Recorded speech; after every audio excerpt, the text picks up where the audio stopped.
Cette fois, pas de jeu de plateau, mais un jeu en équipe rigolo qui vient d'Inde. C'est le kabaddi. On pense qu'il remonterait à l'ère préhistorique, on dit même que le jeune Bouddha y jouait. Il se joue avec au moins 10 joueurs. C'est un jeu de poursuite où il faut avoir un bon souffle, vous allez voir.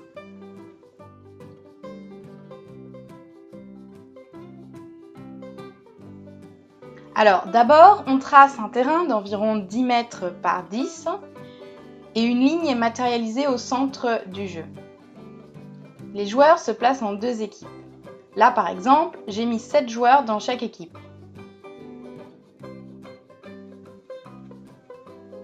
Chacun son tour, une équipe envoie un joueur dans le camp adverse pour aller y toucher des joueurs. Mais le joueur, attention, doit retenir son souffle. Il doit crier « Kabaddi » pendant tout le raid. Comme ça, on sait qu'il ne reprend pas sa respiration. Les joueurs du camp adverse doivent essayer d'éviter de se faire toucher. Le raider touche le maximum de personnes qui s'immobilisent et lorsqu'il sent qu'il ne peut plus retenir sa respiration et qu'il va s'arrêter de dire « Kabaddi, Kabaddi », alors il doit retourner dans son camp avant qu'il ne soit trop tard. À ce moment, le camp adverse tente de l'empêcher de retourner dans son camp. Il l'encercle, le repousse, jusqu'à ce qu'il reprenne sa respiration.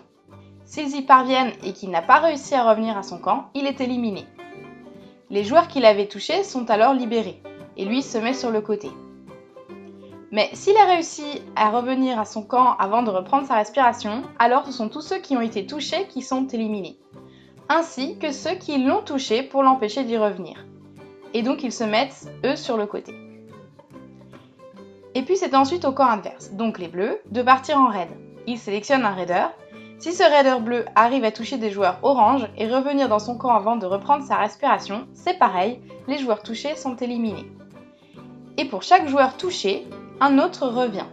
Donc là, si 2 oranges ont été touchés, 2 bleus reviennent sur le terrain.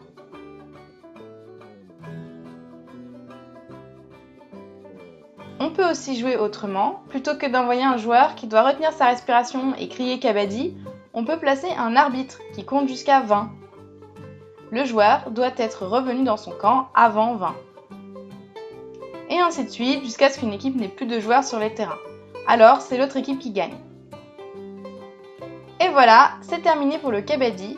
Je vous remercie de m'avoir suivi et maintenant, c'est à vous de jouer.